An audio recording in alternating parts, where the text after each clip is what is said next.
Hello, everybody, and welcome to the Be My Own Boss podcast. It's being simulcast on both Rideshare Rodeo channel and the Be My Own Boss podcast. So if you're not subscribed to the Be My Own Boss podcast, I've just said it 3 times so quickly now. Please look in the show notes. It's one of the first links down there, and it just simply go over subscribe, because trying to get some of these over there, because many of you who have met Mike through some of the things we've done, or even just through these. But if you look back, we've done a lot of pieces together for a lot of years, and he has a lot more to say. So we're trying to build this out so that when he wants to do other things too, he's now feeling much more comfortable. We've had discussions, and so I think you guys are going to want to be subscribed to it. I guess the point is, if you think that it's just synced up like this and that's the only thing we're doing, like, so why subscribe to both? It won't be. There will be other things happening on that channel you will want to check out. That is my point. Mike is a very smart man, and this is my co-host today, Mr. Mike Harubi. Hi, Steve. Thanks for that that praise. My head's exploding. So if you guys did not see my piece 13 this week, I would say after this or whatever, go make sure you watch that too, because that is more from the driver perspective. About what we're going to talk about here too. I asked Mike if we could discuss that on here too, because he sees it from a different way.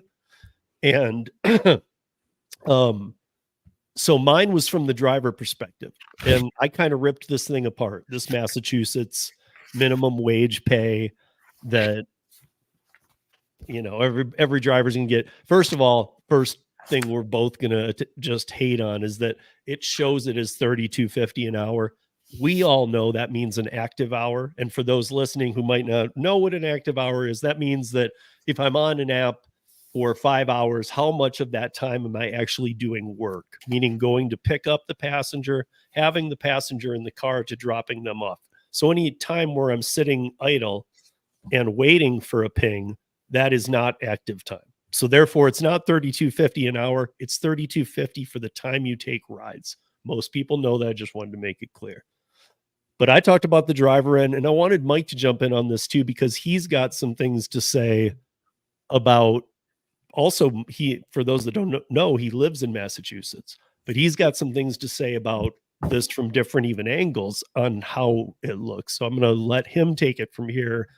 And again, make sure you watch 13 from the driver's perspective too.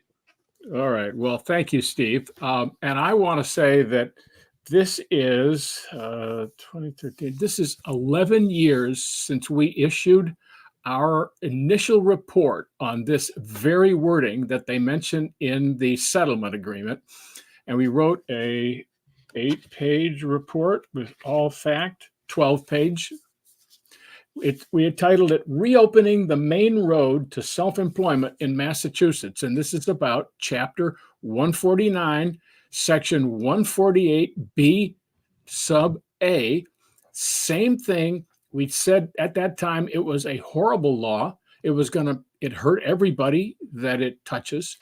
And it has now come back unchanged. It's now back 11 years later as a national headline. So is it here's my thing though. Is it back, or has it just constantly been losing, but in a fight the whole time? No, it has not been losing. It's been like a latent army that could attack at any time.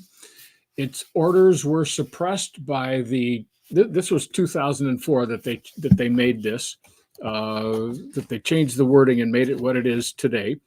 In 2008, the then state attorney general, not the same one we have now, said, you know, this really is a problematic bill, and it's problematic for Massachusetts because we have so many industries that rely on independent contracting, that somebody pays the taxes on every exchange, whether it's the buyer or the seller, everyone pays, what they have to, and it's all goes public through, it goes above the table. We're not going to prosecute. And except, and this is the fine print, we will prosecute if there's some headlines to be made and you've got a big opportunity to make us famous and you embarrassed, and for us to pound back in small business. Well, It's not small business. It's two of the largest businesses in the industry. And, Uber is, fantastically large. So in stock value. So here it is today, its headlines, and they ignored the 2008. What the first page or two says basically is that we duked this out for 4 years with these companies, and they finally knuckled under that this unfair test is bigger than they are. There's no justice in that law. There is only state power to penalize people, as we've seen, and not put them in jail, not yet, but that can come later. So this is a very difficult bill for employers. Every single employer in the country, particularly those who are in businesses that appeal to a lot of participants, like rideshare and delivery, are going to say, "Oh my God, that's a lot of money," And if they didn't have so much stock to help them pay for it one way or another, they'd put a normal business out of, even a normal large business right out of business. So they've got to be questioning their business model. They've got to be questioning their pricing. There is a lot going on. I'm sure that the party in power in this state is high-fiving all the way down to the city councilman level. This is fantastic. We've got these guys, we've got them in our grip. So I could literally talk for an hour or two about the difficulties that I foresee, both for ride share and delivery, and for all the other 600-700 occupations that are going to be affected by this. So cat's out of the bag, can't ignore it. Big headlines, big ticket, big company, lots of drivers involved. Here comes the party.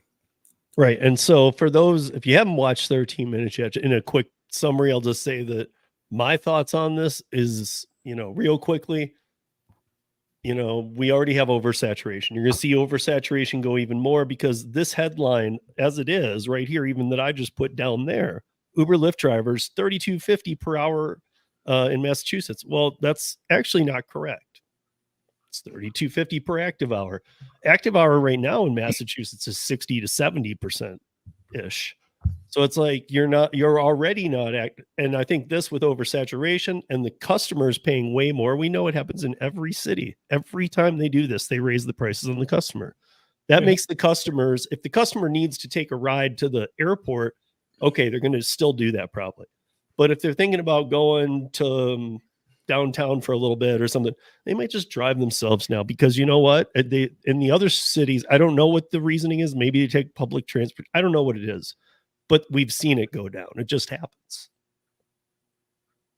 So I don't know. I mean, it's very misleading.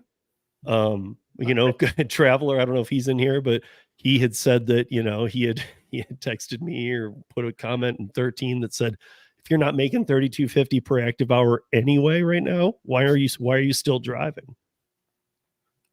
Like you shouldn't be driving if you can't make that in an active hour. Again, guys, this is the misleading part. It's not $32.50 per hour.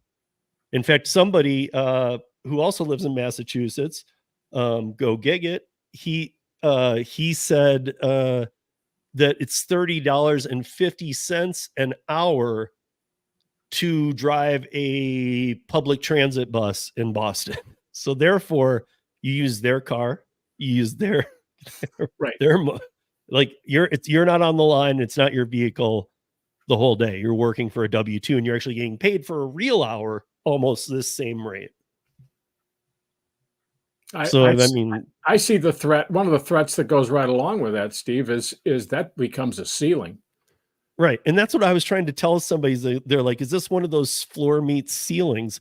And I'm like, kind of, except for there's no floor. I feel like that's the one odd thing about this is I'm like, yeah, but it really doesn't have you'll at least make this. There is no floor. You could make nothing. Yeah. If you're not driving, you're not making anything. If other people are grabbing the rides, you haven't got the handle, you don't know where to be. Yeah. You're brand new, no rating. I mean, I mean, I guess I'm just saying that, like, you know, if you're not taking the ride, so if like you're seeing fares where you're just like, oh, no, I can't do it, you're still in the same boat. So it's only applying to your active time. But if they're upcharging the customers more, paying the drivers less, none of that is worded. And we know how that works. It just will happen. And when that happens and you don't take any, if you work for 4 hours and don't do any rides, guess what you earned? You earned zero. This is where I think it gets weird, because I always say whenever they attach a dollar amount, you're saying, even if it's to active hour or whatever, you're kind of, again, it's everything against being an independent contractor. Yes. The way I think of it in one phrase is, I think what this does is it makes the drivers in Massachusetts, makes them dependent contractors. Look at all the things they're dependent on that they weren't dependent on last week. You know, the best thing for being able to enjoy insurance type benefits is savings in the bank. Yeah. So, you know, and there's no provision for that. It's not like they're giving us, no, they're paying into state funds. So the state is laundering more revenue, more of the revenue of the rideshare industry. It's laundering it through the platforms and nominally through the drivers, and pulls it out. And it's now helping the unions with their relatively insolvent insurances. You know, occupational accident insurance, like workman's comp. You know, I was seeing all this, and the new million. I mean, first of all, I thought it was $1 million anyway to the passengers, but the new $1 million that they got on you too, and I don't know. I was pretty surprised. Whenever Uber makes these agreements, I know that they specifically only do it on calculations. Is it even worth it for us to even stay at this number? Is there any way that it works? If we have 10,000 too many drivers and we lower their rates to here, can we? And then if they can find a way to make it work and it avoids a classification law, so be it. Then they will make that agreement, as long as it solidifies the classification. Steve, any business would be that way, and they should be, because one of the things that they tell you when you go to pricing school, however you go to pricing school, they say, when you set a price for your company's product, you have to take into account every single thing the company knows that goes into it and affects that price in any way. And I mean competition, I mean regulation, I mean risk, uncertainty, insurance, revenue, more or less of anything. All of that has to go into the price calculation, and that's been made here. There's nothing wrong with that. If Uber wasn't doing it, they wouldn't be any good as a platform for us to use, because they're going to be gone in a heartbeat. So they have to know what they're doing. And, you know, by and large, I think Uber does know what it's doing. Now, yeah, here's my guess is they literally went and said, okay, well, guess what? On average of active time, we're paying $31.50 right now out to the drivers. Well, let's tell them we'll pay $32.50 per active time. We'll guarantee it. I mean, I just don't. Again, I don't live in Boston. I haven't done rideshare there. I've done rideshare in my city though, and I know what to expect on an active hour. And I'm with Traveler and anybody else who understands this theory. I better be making $32.50 an active hour. Because if the wheels are turning, which is always a good saying in the gig space, you want the wheels turning, but you have to be making money while you're doing it too. So you got to be making more than $32.50 while you're dumping expenses like gas, wear and tear, all that stuff. Sure. You know, I'm not even sure what is the real minimum wage in the state anyway. I have no idea. I thought that was just always up on message boards. I have no idea either. It changes in the morning, like the traffic on I-95. I have no idea. Are you one of those states where it's different in different places? It could be. I've had a lot of employees, you know, back when I had my firm, and I only paid one of them minimum wage, and after that, I thought, this is crazy. So we never dealt with it. Guys made 5-8 times minimum wage. Some made more. Okay, so as of January 1st, 2023, the minimum wage is $15 per hour in your state. In Massachusetts. All right, so you've got twice the minimum wage, but I mean, if you look at the calculation that they propose in the agreement, it's like got three variables, and the driver doesn't affect any of them. The drivers, even if all the drivers got together, all they could do is not go to work. It's Mhm. the first one is it's the lower of this is the how that 3250 is going to grow, right? Because that'll make us all we'll get a salary increase. Okay, it's the lower of 3% annual adjustment, which okay, fine, that sounds decent, except we've got 10% right now. Or the Bureau of Labor Statistics average annual inflation rate in New England. So the lower of the two. So if we go to 20% inflation, which has happened before, the rideshare number will be 3%. So the guys at Uber and Lyft and the men and women, they're saying, well, the chances of 1% inflation are zero right now and for the relatively foreseeable future. So the 3% is a maximum. Now, then that's compared to whether the minimum wage increases or not. And then it would be a bump up to the minimum wage, an adjustment. But that, like we're dealing with 10% plus inflation as a practical, grocery store price item. So I don't see that 3250 has any chance of maintaining purchasing power. I think it's a short-term loss leader by the people who signed this agreement because they both want to get an agreement so they can stop fighting in court and do something else with their lives. And I think that 3250 is like written in jello, one warm day and won't be worth a thing. Well, the other thing too, I saved this for you, Mike, is that in New York, they do this same thing. They've done it for a while in so many different ways. It hasn't worked. We've watched it. It does not work. Everybody even admits it. Now what has happened with the platforms is, and it's become a real nightmare too, like even as a rideshare driver, which is unheard of, you have to schedule, you have to do this and that. It's based on how much you're taking, how many rides, what your acceptance rating is, your rating. There's all these factors that go into place to when you get to select blocks of when you'll work. But now, because of the same type of thing, the minimum payment where they add in the expenses and everything and say it's this much per hour that has to be paid. Now they're doing a thing where even if you're scheduled to drive, you can get locked out. How so? Because they just don't need you. They have enough drivers on the road. They can't afford to be screwing around with this. Are they promising anything? Or are they just... No. I mean, the promise went from being able to turn on anytime you want to being able to schedule block this is times. in New York. You schedule, but the schedule isn't. But now think of it like a bar. Now it's like, yeah, you schedule this shift on a Friday night. You show up and they say, you know what? We're a little slow. We just don't need you tonight. Yeah. Sorry. Find something else to do. Appreciate you coming in. but that's new as of like the last few weeks, the driver lockouts, because they were at least saying, okay, just oversaturate it and you only get paid on the active time and whatever. But now it's become that people sit so long, like 3-4 hours to get a job. Yeah, because the oversaturation is just by the... See, you guys, I think most drivers, particularly, and then they raised the prices to the customers too. That also drove it down.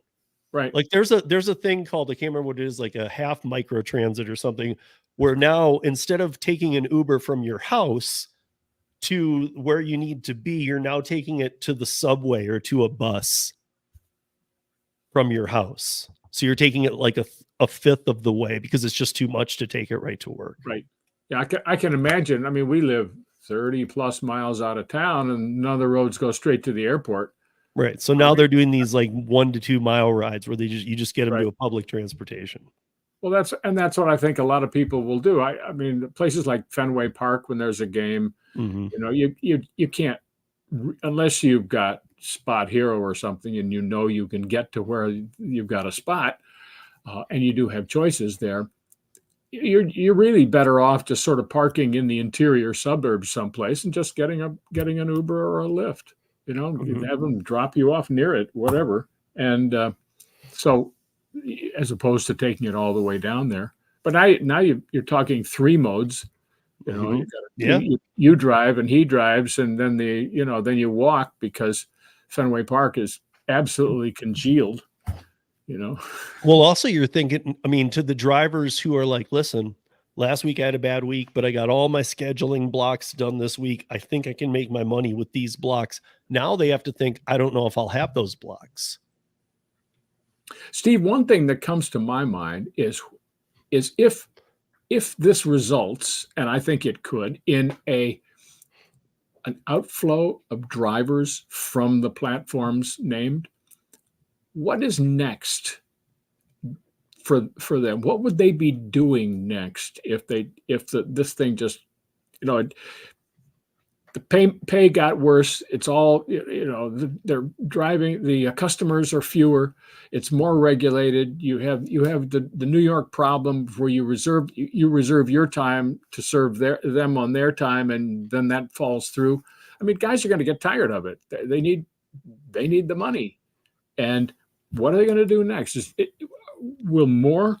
I don't see more people coming in to compete with Uber in this business. No, in fact, Uber now dispatches Yellow Cab in New York.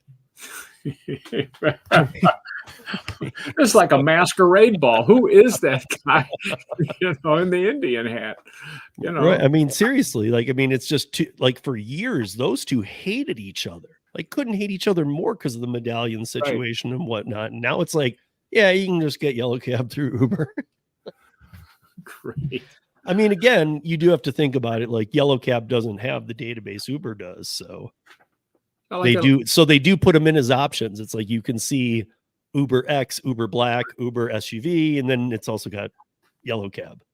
So I don't know. Maybe if any of our listeners have an idea of what they would do next if they decided that the situation for drivers in their area, I'd love to know what people would do, because I think it either has to go backward and go back to a little more freedom, because you're basically removing all the freedoms of flexibility and everything. I think me and you too, Mike, know about independent contractorship. You keep removing all those pieces, you are going to be left with you're not going to be able, even forget the ABC test. You're not going to be able to pass just the easy test of an independent contractor. Yeah. It's going to be like, does the worker have any control over you? Absolutely. I can't use the tools I want. I can't go the routes I want. Can't get on when I want. I'll get on when they let me on, which is, that just means you're an at-will employee for a very short period of time. And the government's this Massachusetts government's going to detect this very quickly, because they get the sample reports from the companies, and they'll say, look, hey, you know, so I am not a fan of this agreement. No. If drivers like it, I certainly hope they get what they want. I really do. But this doesn't look like any free market force at all. We've got this cudgel with ABC test, and they beat the two platforms over the head with it. You know, now what? You know, I think the next step becomes W-2 or you know, which still would be W-2 to be franchise model, but who's stupid enough to buy a franchise in this stuff? Right. In Massachusetts. Dude, nobody's going to buy listen, I hope everybody understands that. Everybody listening, this is obviously my opinion, but nobody's stupid enough to buy a Uber or Lyft franchise anywhere in this country, because your overhead of turnover of drivers would kill you in an unemployment. Yes. Your insurance would have you out of business in 6 months tops, if you can afford it in the first place. Yeah, but let's say you could. Let's say you went all in. You had some operating capital. You're done in 6 months, unless your whole first batch of drivers is the best and they do everything you say. When did that happen? And that this whole model was built on not having to do that. That's why we give a lot of the times as drivers, because we understand, listen, if anything in the actual model changes, that's when we leave. You know, yes, we've dealt with a lot of pay hits and things like that, but when you start dealing with, hey, I can't get on, hey, I can't work, I'm not seeing any, yeah, like Mike said, you're going to leave. Why wouldn't you? You got to gross in independent contracting about triple what you'd make as a your pay rate as a W-2. That's just, you got to capture the money that someone else would capture if they took the risk and hired you. and that money's out there. And if you can't capture it for some reason, then either you're missing some tool or you're not pricing it right. I mean, it's very business. I mean, then again, a lot of people do have limitations that a W-2 wouldn't afford them. But I would still say, even to those people, Mike said what, 3 times? I would at least say 2 times. So if like you could go be a delivery driver for $15 an hour, but they schedule you and you have no say in it, I would say you at least need to be able to pull 30 multi-apping to make that to make it worth it to be the IC. And I get that some people, and I would also rather say with Mike, yeah, you need to make 45. But if there's anything holding you back in your life or whatever, or you have commitments or family obligations or things like that, that could make a difference. But it's your pay rate sort of naked without a lot of limitations. You assume a 40-hour week. Even if you can't work a 40-hour week, say what would be my rate for me and my capabilities. And then you sort of say, well, the guys like that probably making $45,000, whatever, dollars a year, or 60, something like that. So that's, you divide by 2,000, that converts it to an hour. So 60,000 divided by 2,000 is $30 an hour. So you got to aim for $90 an hour gross in order to pay all your expenses and accept the risk and the ups and downs and the hassles and everything. So this, Mike, before we get out of here, this is Ron from Massachusetts who sent us the video. Okay. With the flag behind him. I remember Ron. I know you do. Thank you very much. Go dig it. Yes. So he is. His comment here just came in. The reality in Massachusetts is Uber and Lyft lowered their pay to $32.50 an hour, reducing Uber by times 1 hour trips from $50 for 60 miles to $16.50 in order to offset medical etc insurance. So right there, you have the main secret. They say, okay, fine. If these guys, in quotes, want benefits, we'll just take it out of their gross. Yep. And give them something bright and shiny like $32.50 that attracts everybody's attention, and we'll deduct it. And here's Ron giving the true independent contractor answer. I'll pay the benefits, meaning himself. They've included, because I've been doing this for 7 years and I know what I'm doing. Yeah, I think this is where the AG and the platforms have figured out a way that make both of their situations better, and they took that part right out of the drivers. Drivers don't have a part in this. Are there any drivers involved at all? But that's the glory of the ABC test. Is the individual who's doing the work, who ought to be primary at some point in the conversation, isn't heard at all.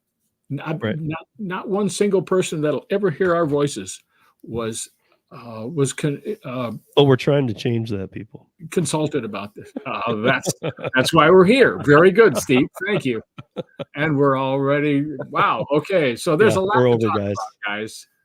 Yeah. Who knows what next week's conversation will be, but I feel like these keep getting good and you guys keep joining. We had some good numbers here today. Yeah. So thank you for joining us here in the middle of Mondays. Thanks, Go Gig It. That was great. I